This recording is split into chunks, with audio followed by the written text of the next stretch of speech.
എല്ലാവർക്കും യേശുവിൻ നാമത്തിൽ വന്ദനം. സന്തോഷകരമായ ദിവസങ്ങൾ ദാനം തരുന്ന സർവശക്തനായ ദൈവത്തിൻ്റെ മക്കളായി ജീവിപ്പാൻ ദൈവം നമുക്ക് യേശുക്രിസ്തു മുഖാന്തരം തന്ന എല്ലാ അനുഗ്രഹങ്ങളെ ഓർത്ത് നമ്മൾ എന്നും നന്ദിയുള്ളവരായിരിക്കണം. നിങ്ങളുടെ ഓരോ ദിവസവും അനുഗ്രഹമായി തീരും. നിങ്ങളുടെ കുടുംബങ്ങൾ അഭിവൃദ്ധിപ്പെടും. നിങ്ങളുടെ സാഹചര്യങ്ങൾ മാറി മറിയും. ഓരോ ദിവസം കഴിയുന്തോറും കഴുകനെ പോലെ ചിറകടിച്ച് നിങ്ങൾ ഉയർന്നു വരും. അപ്പോൾ നിങ്ങൾ ചോദിക്കും, നിങ്ങൾ ഇത് എങ്ങനെ ബ്രദറിനെ അറിയാം? എനിക്കുറപ്പാണ്, കർത്താവിൻ്റെ മക്കൾ ഓരോ ദിവസം കഴിയുന്തോറും കൃപമേൽ കൃപയുള്ളവരായി മാറും. ഓരോ ദിവസവും ക്രിസ്തുവിൽ വേരൂന്നി നമുക്ക് വളരാൻ കഴിയും. യേശു നമ്മെ വിളിച്ചത് വളർന്ന് പന്തലിച്ച് തക്കകാലത്ത് ഫലം കായ്ക്കുന്ന ഇലവാടാത്ത വൃക്ഷം പോലെ ആയിരിക്കാനാണ്. അതിനുള്ള കൃപ ദൈവം നമുക്ക് തരും.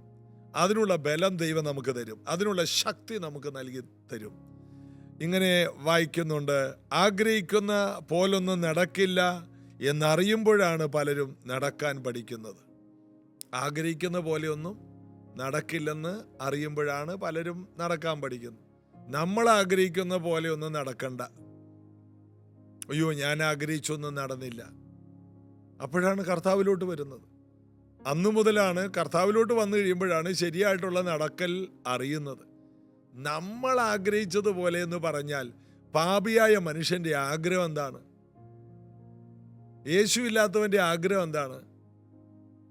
എവിടെയെങ്കിലും പോയി കുറച്ച് മദ്യം കഴിക്കണം, കുറച്ചു പേരുടെ കൂടെ ഇന്ന് പുകവലിക്കണം, മ്ലേച്ഛകരമായ വാക്കുകൾ പറഞ്ഞ് തമാശ പറഞ്ഞ് ചിരിക്കണം.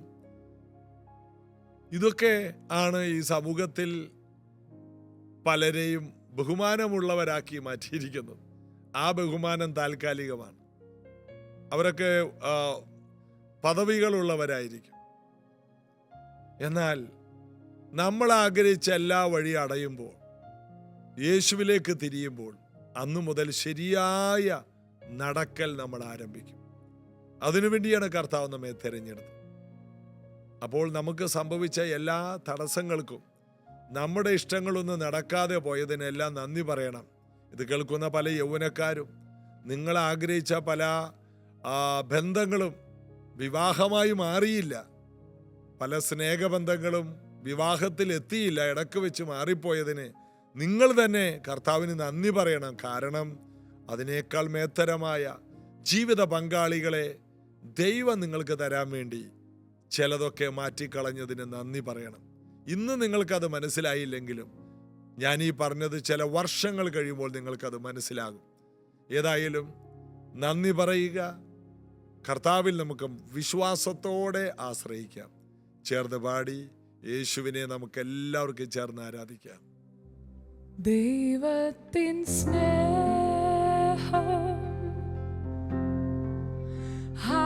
എത്ര ശ്രേഷ്ഠം, ആയതിനാഴം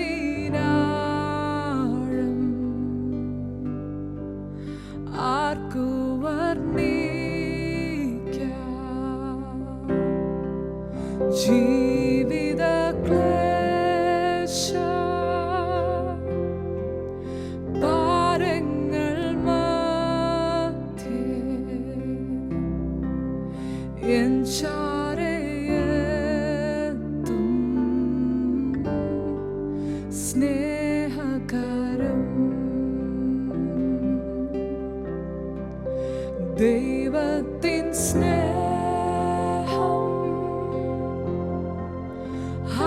എത്ര ശ്രേഷ്ഠം, ആയതിനാഴം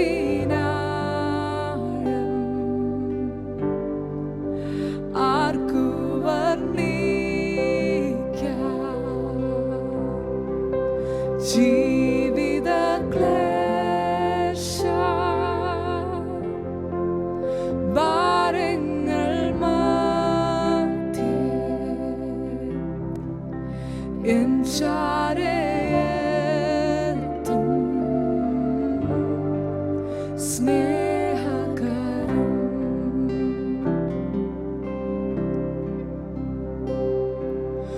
ഉറ്റവർ നിന്ദിച്ചു തള്ളിയിടുമ്പോൾ ശിക്ഷ വിധിച്ചു രസിച്ചിടുമ്പോൾ ഉറ്റവർ നിന്ദിച്ചു തള്ളിയിടുമ്പോൾ ശിക്ഷ വിധിച്ചു രസിച്ചിടുമ്പോൾ പെറ്റമ്മ പോലെ കൈകൾ പിടിച്ചു മാറോടണയ്ക്കൂ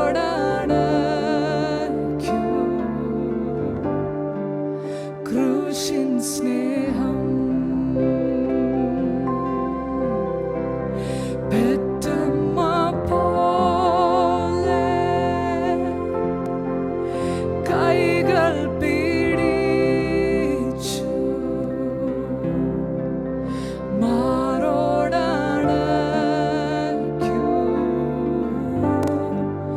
ക്രൂശിൻ സ്നേഹം ദൈവത്തിൻ സ്നേഹം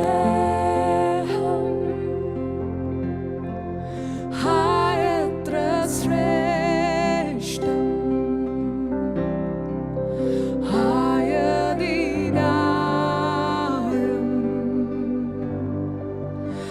ആർക്കു വർണ്ണിക്കാം ജീവിത ക്ലേശ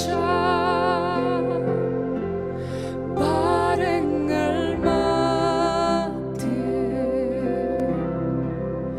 എൻ ചാരത്തും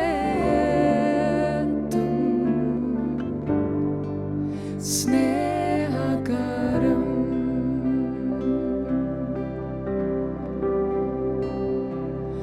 മരുഭൂമിൽ വാടിത്തളർന്നിടുമ്പോൾ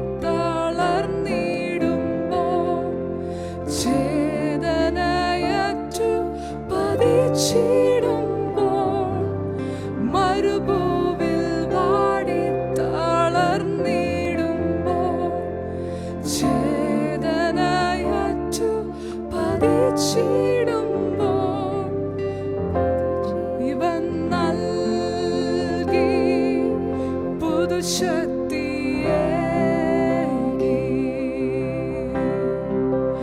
ആകാശമധ്യേ ഉയർത്തും സ്നേഹം നന്ദിയപ്പാ പുതുജീവൻ നൽകി പുതുശക്തിയേകി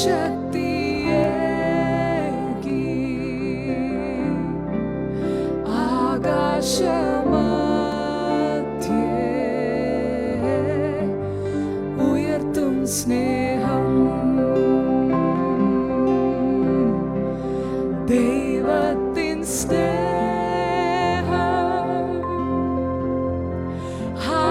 എത്ര ശ്രേഷ്ഠം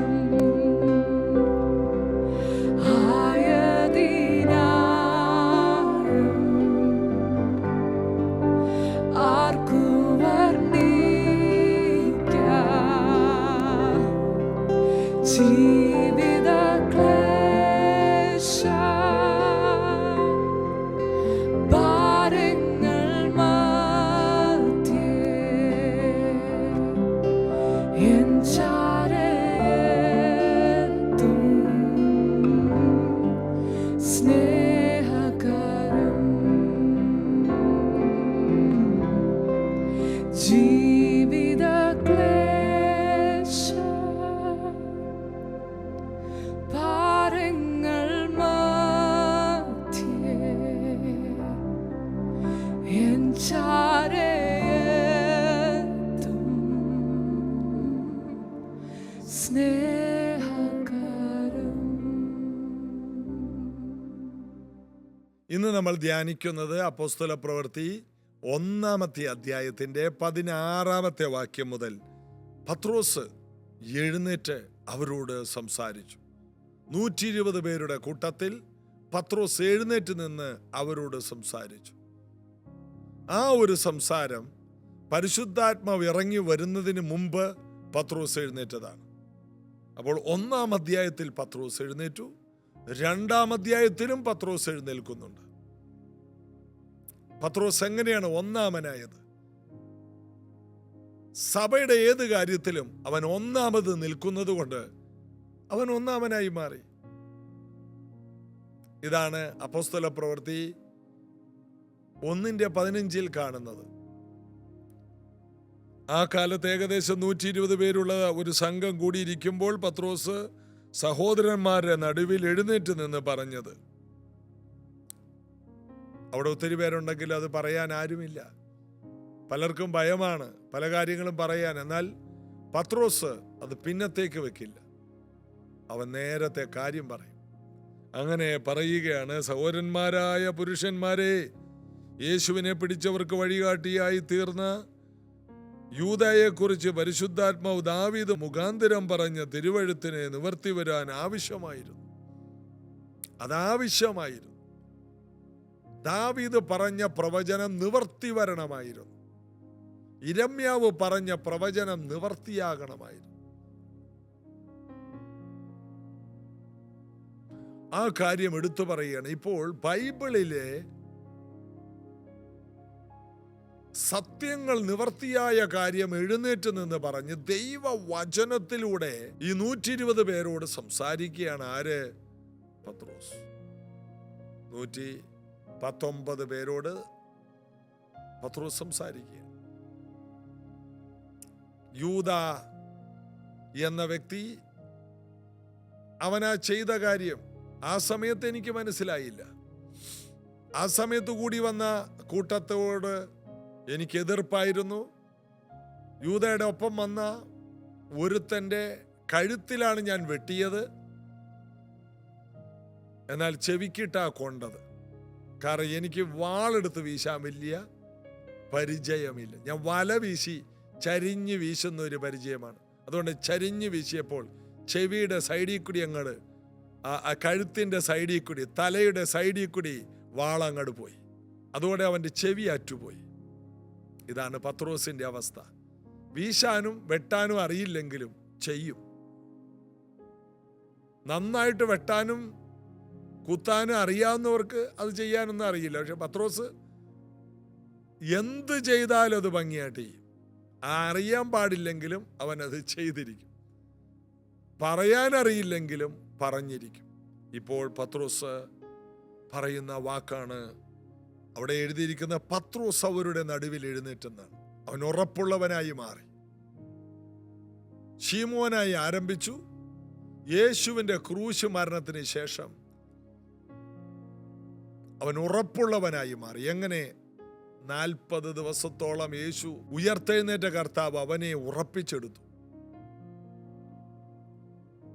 മറ്റുള്ളവരെ ഉറപ്പിക്കുന്ന, നീ തിരിഞ്ഞു വന്ന ശേഷം സഹോദരന്മാരെ ഉറപ്പിക്കുക എന്ന് കർത്താവ് അവനോട് നേരത്തെ പറഞ്ഞിട്ടുണ്ട്. സാത്താൻ നിന്നെ കോതമ്പ് പോലെ പാറ്റും, നിന്റെ പുറകെ കൂടും. അതിൻ്റെ അർത്ഥം നിന്നെ ഭയങ്കരമായിട്ട് ദൈവത്തിന് ഉപയോഗിക്കാനുണ്ട്. അതാണ് അതിൻ്റെ കാരണം. എല്ലാവരുടെയും പുറകെ സാത്താൻ കൂടുകയില്ല. ഭയങ്കരമായിട്ട് കർത്താവിനാൽ ഉപയോഗിക്കപ്പെടുന്നവരാണ് ഭയങ്കരമായിട്ട് ചില വിഷയത്തിലൂടെ പോകുന്നത്. ആ വ്യക്തി എപ്പോഴും പിശാചിങ്ങനെ ഒരാളെ വിശ്വാസത്തിൽ വന്നിട്ട് പിശാചിങ്ങനെ പിന്തുടരുന്നുണ്ടെങ്കിൽ അതിൻ്റെ അർത്ഥം ആ വ്യക്തി വളരെയധികം ഫലം കായ്ക്കാനുള്ളതാണ്. അതുകൊണ്ടാണ് ശിമോനെ, ശിമോനെ, സാത്താൻ നിന്നെ കോതമ്പ് പോലെ പാറ്റേണ്ടതിനെ പദ്ധതിയിട്ടു, ആലോചന ചോദിക്കുന്നു. എന്നാൽ നിന്റെ വിശ്വാസം പോകാതിരിപ്പാൻ ഞാൻ നിനക്ക് വേണ്ടി അപേക്ഷിക്കുന്നു. നീ തിരിഞ്ഞു വന്ന ശേഷം സഹോദരന്മാരെ ഉറപ്പിക്കണം. തിരിഞ്ഞു വന്നു. പത്രോസ് പിശാചിന്റെ എല്ലാ പദ്ധതികളെയും പൊളിച്ചു കളഞ്ഞവൻ തിരിഞ്ഞു വന്നിട്ട് ഉറപ്പിക്കുന്ന പരിപാടിയിലേക്ക് എഴുന്നേറ്റ്. അവൻ എഴുന്നേറ്റ് മറ്റുള്ളവരെ ഉറപ്പിക്കുക, മറ്റുള്ളവരെ ഉറപ്പിക്കുന്ന, മറ്റുള്ളവരെ ധൈര്യപ്പെടുത്തുന്ന, മറ്റുള്ളവരെ തിരുത്തുന്ന ഒരു പത്രോസായി അവൻ എഴുന്നേറ്റ് കഴിഞ്ഞു. ശീമോൻ പത്രോസായി മാറി. വളരെ ആനന്ദമുള്ള ചില ഭാഗങ്ങളാണിതെല്ലാം. ഏറ്റവും തകർന്നവനെ ഏറ്റവും മുൻനിരയിൽ കൊണ്ടുവരുന്ന കർത്താവിൻ്റെ അത്ഭുത കരം ഇവിടെ ചലിക്കുന്നത് നമുക്ക് കാണാൻ കഴിയുന്നുണ്ട്. എന്നിട്ട് അവൻ പറയുന്ന കുറച്ച് കാര്യങ്ങളുണ്ട്. അവൻ ഞങ്ങളുടെ എണ്ണത്തിൽ ഉൾപ്പെട്ടവനായി ഈ ശുശ്രൂഷയിൽ പങ്ക് ലഭിച്ചിരുന്നുവല്ലോ. അവൻ അനീതിയുടെ കൂലി കൊണ്ടൊരു നിലം മേടിച്ച് തലകീഴായി വീണ് നടുവേ പിളർന്ന് അവന്റെ കുടലെല്ലാം തുറിച്ചുപോയി. അത് യെരൂശലേമിൽ പാർക്കുന്ന എല്ലാവരും അറിഞ്ഞതാകൊണ്ട് ആ നിലത്തിന് അവരുടെ ഭാഷയിൽ രക്തനിലം എന്നർത്ഥമുള്ള അക്കൽദാമ എന്ന് പേരായി. സങ്കീർത്തന പുസ്തകത്തിൽ അവന്റെ വാസസ്ഥലം ശൂന്യമായി പോകട്ടെ, അതിലാരും പാർക്കാതിരിക്കട്ടെ എന്നും അവന്റെ അധ്യക്ഷസ്ഥാനം മറ്റൊരുത്തന് ലഭിക്കട്ടെ എന്ന് എഴുതിയിരിക്കുന്നു. ആകയാൽ കർത്താവായ യേശു തന്റെ സ്നാനം മുതൽ നമ്മെ വിട്ട് ആരോഹണം ചെയ്ത നാൾ വരെ നമ്മുടെ ഇടയിൽ സഞ്ചരിച്ചു പോന്ന കാലത്തെല്ലാം ഞങ്ങളോടുകൂടെ നടന്നുപോയ പുരുഷന്മാരിൽ ഒരുത്തൻ അവന്റെ പുനരുത്ഥാനത്തിന് സാക്ഷിയാകണം. രണ്ടുപേരെ നിർത്തിയിട്ട് ചീട്ടിട്ട് ഒരുവനെ തെരഞ്ഞെടുക്കുന്ന ഒരു കാര്യമാണ് അവിടെ നടക്കുന്നത്. ഞങ്ങളിപ്പോൾ 11 പേരേ ഉള്ളൂ. ഒരുത്തൻ പിശാച് ആയി മാറി. അവൻ യേശുവിനെ ഒറ്റിക്കൊടുത്തു. അവൻ തൂങ്ങി മരിച്ചു. അവൻ തലകീഴെ വീണു. അവന്റെ വയറ് പിളർന്നു പോയി. അവൻ മേടിച്ച സ്ഥലം അക്കൽദാമ എന്നറിയപ്പെടുന്നു. നാട് മുഴുവൻ അവൻ ശപിക്കപ്പെട്ടവനെന്ന് അറിഞ്ഞു. ബൈബിളിൽ പറഞ്ഞ കാര്യങ്ങൾ അതുപോലെ തന്നെ സംഭവിച്ചു. ആകയാൽ അവന് പകരം യോഹന്നാന്റെ സ്നാനം മുതൽ ഇവിടം വരെ ഞങ്ങളുടെ കൂടെ സഞ്ചരിച്ചു പോന്നവരിൽ ഒരാൾ ഈ 12 പേരിൽ ഒരാളായി തീരണം. അങ്ങനെ 2 പേരെ നിർത്തി ചീട്ടിട്ടു. സകല ഹൃദയങ്ങളെ അറിയുന്ന കർത്താവേ, യൂദ ഒഴിഞ്ഞുപോയ ശുശ്രൂഷയുടെ അപ്പോസ്തലത്തിന്റെ ഈ സ്ഥാനം ലഭിക്കേണ്ടതിന് ഈ 20 ആരെ തിരഞ്ഞെടുത്തിരിക്കുന്നു എന്ന് കാണിച്ചു തരണമേ എന്ന് പ്രാർത്ഥിച്ചു. അവരുടെ പേർക്ക് ചീട്ടിട്ടു. ചീട്ട് മത്തിയാസിന് വീണു. അവനെ 11 പേരുടെ അപ്പോസ്തലന്മാരുടെ കൂട്ടത്തിൽ എണ്ണി. അങ്ങനെ 12 തികച്ചു. പോരായ്മകൾ നികത്തുന്ന ഒരു പത്രോസിനെ നമുക്കവിടെ കാണാം. യേശു 12 പേരെ തിരഞ്ഞെടുത്തെങ്കിൽ ഒരാളതിൽ നശിച്ചു പോയെങ്കിൽ 12 എന്നുള്ള സംഖ്യ യേശു വെച്ചത് നികത്തുക എന്നുള്ളത് പത്രോസിന് നിർബന്ധമായിരുന്നു. പത്രോസ് അങ്ങനെ ഒരാളെ സെലക്ട് ചെയ്യുന്നത്, പ്രാർത്ഥിച്ച് സെലക്ട് ചെയ്യുന്നതാണ് നമ്മളവിടെ കാണുന്നത്. മത്തിയാസിനെ തിരഞ്ഞെടുക്കുന്നു. പത്രോസ് മുന്നിൽ വന്ന് ആ ഒരു ഉത്തരവാദിത്തം ഏറ്റെടുത്ത് അപ്പോസ്തല പ്രവൃത്തി 1-ാം അധ്യായം അവസാനിക്കുന്ന അതിലാണ്. പിന്നെ നമ്മൾ വായിക്കുന്നത് പെന്തക്കോസ് നാളാണ്. 10 ദിവസം. ഈ 10 ദിവസത്തിനുള്ളിൽ ഇതുപോലെ അനേക ക്രമീകരണങ്ങൾ വ്യക്തിപരമായും അവരുടെ ജീവിതത്തിൽ നടന്നു കാണും. ഓരോരുത്തർ അവരുടെ ജീവിതത്തിൽ വന്നുപോയ എല്ലാ കുറവുകളും ഏറ്റുപറഞ്ഞും ക്രമീകരിച്ചും പരിശുദ്ധാത്മാവിനെ പ്രാപിക്കുവാൻ പറ്റിയ നിലയിലുള്ള ഒരുക്കപ്പെട്ട പാത്രങ്ങളായിട്ട് അവര് നേരെ അവരുടെ മുമ്പിലിരുന്നു. ഈ റബ്ബർ തോട്ടത്തിൽ പോയാൽ ചരിഞ്ഞിരിക്കുന്ന പാത്രങ്ങൾ കാണാം, നിവരിയിരിക്കുന്ന പാത്രം കാണാം, കമിഴ്ന്ന് കിടക്കുന്ന പാത്രങ്ങൾ കാണാം, താഴെ വീണ് കിടക്കുന്ന പാത്രങ്ങൾ കാണാം. ഈ മഴക്കാലം വരുമ്പോൾ ഈ ചരിഞ്ഞിരിക്കുന്ന പാത്രത്തിൽ പകുതി വെള്ളം കാണും, കമിഴ്ന്ന് കിടക്കുന്ന പാത്രത്തിൽ വെള്ളമേ ഇല്ല. എന്നാൽ നേരെ ഇരിക്കുന്ന പാത്രത്തിൽ നിറച്ച് വെള്ളം കാണും.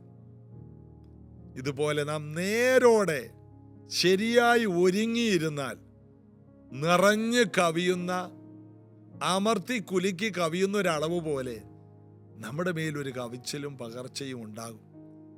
യേശു എല്ലാവരുടെ മേൽ പകരുവാനാണ് അവരെ നിർബന്ധിച്ച് യെരൂശലേമിൽ ഇരുത്തിയത്.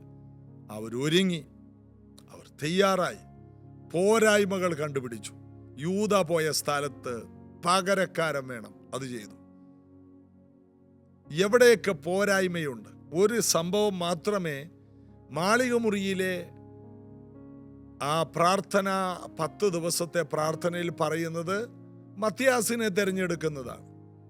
അപ്പൊ ഇതുപോലെ പല കാര്യങ്ങളിലും ഒരു തീരുമാനം കൊണ്ടുവന്ന് അവര് ഒരുങ്ങിയിരിക്കുകയാണ്. ഞങ്ങൾ റെഡിയാ, ഞങ്ങൾ 12 ഞങ്ങൾ 120 പേര് തയ്യാറാണ്, കർത്താവേ ഞങ്ങൾ റെഡിയാണ്, നീ പറഞ്ഞതുപോലെ ഞങ്ങൾ ഇരിക്കുകയാണ്, ഞങ്ങൾ പ്രാപിക്കാൻ ഇതാ ഒരുങ്ങിയിരിക്കുന്നു. പരിശുദ്ധാത്മാവിനെ ആർക്കും പ്രാപിക്കാം. ഒരുങ്ങിയിരുന്നാൽ മതി. വിശ്വാസത്തോടെ ഒരുങ്ങണം. അതേത് സമയമൊന്നുമില്ല. DGS ദിനകരൻ ഒരു അനുഭവ സാക്ഷ്യം പറഞ്ഞു. ഒരിക്കൽ അദ്ദേഹത്തിൻ്റെ ഒരു സ്നേഹിതൻ ദൈവദാസൻ ചെന്നൈയിൽ ഭക്ഷണത്തിന് ഒരു വീട്ടിലിരിക്കുമ്പോൾ ആ വീട്ടിലെ സ്ത്രീക്ക് പരിശുദ്ധാത്മാവിനെ ലഭിച്ചിട്ടില്ല.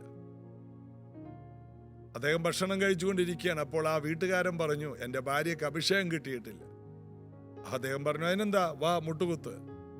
ഭക്ഷണം കഴിച്ചുകൊണ്ടിരിക്കുന്ന കൈ തന്നെ എടുത്ത് ആ കൈപ്പത്തി ഒന്ന് മുട്ടിച്ചതാണ്. ആ സ്ത്രീ പരിശുദ്ധാത്മാവിൽ അവിടെ നിറഞ്ഞു. ഭക്ഷണം കഴിച്ച് തീർന്നിട്ട് പോയി പ്രാർത്ഥനയിലിരുന്ന് പ്രാർത്ഥിച്ചതല്ല. എന്നിട്ട് DGS ദിനകരൻ അവറുകൾ പറയുന്നൊരു കാര്യമുണ്ട്. പരിശുദ്ധാത്മാവ് വെമ്പൽ കൊള്ളുകയാണ് എല്ലാവരിലും വന്ന് നിറയുവാൻ. ഒരുക്കപ്പെട്ട് സമർപ്പണത്തോടെ ഇരിക്കുന്നവരുടെ ഇടയിൽ അത് സംഭവിക്കും. കൊച്ചുകുട്ടികളാണ് കൂടുതൽ പരിശുദ്ധാത്മാവിനെ പ്രാപിക്കുന്നത്. ഹൃദയം വളരെ നിഷ്കളങ്കമാണ്. ഈ ലോകത്തിൻ്റെ ചിന്തകളെല്ലാം മാറ്റിവെച്ച് ഒരുങ്ങി നിങ്ങൾ ഇരിക്കുമെങ്കിൽ അഭിഷേകത്തിൻ്റെ അടുത്ത തലങ്ങളെല്ലാം നമുക്ക് വേണ്ടി കർത്താവ് തുറക്കും. ഒരുങ്ങാം. പത്രോസ് മറ്റുള്ളവരെ ഒരുക്കുന്നവനാണ്. ഇതുപോലെ മറ്റുള്ളവരെ നമുക്ക് ഒരുക്കാം, പ്രാർത്ഥിക്കാം. കർത്താവേ, ഞങ്ങളുടെ ഭവനങ്ങളെ ഒരു അഭിഷേകത്തിന് വേണ്ടി ഒരുക്കുവാൻ, വലിയ ഉണർവിന് വേണ്ടി ഒരുക്കുവാൻ, പത്രോസിനെ പോലെ ഒന്നാമനായി എഴുന്നേറ്റ് നിന്ന് മറ്റുള്ളവരെ കൂടി നിറക്കുന്ന ഒരു നിറവ് കൊണ്ടുവരാൻ, എല്ലാവരെയും ഒരുക്കിയെടുക്കുവാൻ ഞങ്ങളെ ഉപകരണങ്ങളാക്കി മാറ്റണമേ. ഒരു വലിയ ഉണർവിലേക്ക് ഈ അപ്പോസ്തല പ്രവർത്തികൾ കടന്നു പോകട്ടെ. ഇത് കേട്ടുകൊണ്ടിരിക്കുന്നവരുടെ മേൽ പരിശുദ്ധാത്മാവ് ആദിയിൽ എന്ന പോലെ വരട്ടെ. വീടുകളിൽ അത് സംഭവിക്കട്ടെ. പരിശുദ്ധാത്മാവേ അവിടെ നിന്ന് ചലിക്കണം. അങ്ങയുടെ കൃപകളുടെ നദികൾ ഇവരിൽ നിന്ന് ഒഴുകട്ടെ. കർത്താവ് അത് ചെയ്യുന്നതിനായി സ്തോത്രം. യേശുവിൻ നാമത്തിൽ ആമേൻ. ഞാൻ വിശ്വസിക്കുന്നു തുടർന്നുള്ള അധ്യായങ്ങളെല്ലാം ഒരു അഭിഷേകത്തിന്റെ കവിഞ്ഞൊഴുക്കായിരിക്കും. പ്രാർത്ഥനാപൂർവം ഓരോ ദിവസത്തെയും ജീസസ് എവരിഡേ പ്രാർത്ഥനയോടെ ശ്രദ്ധിക്കണം. വലിയ ദാഹത്തോടെ കടന്നു വരണം.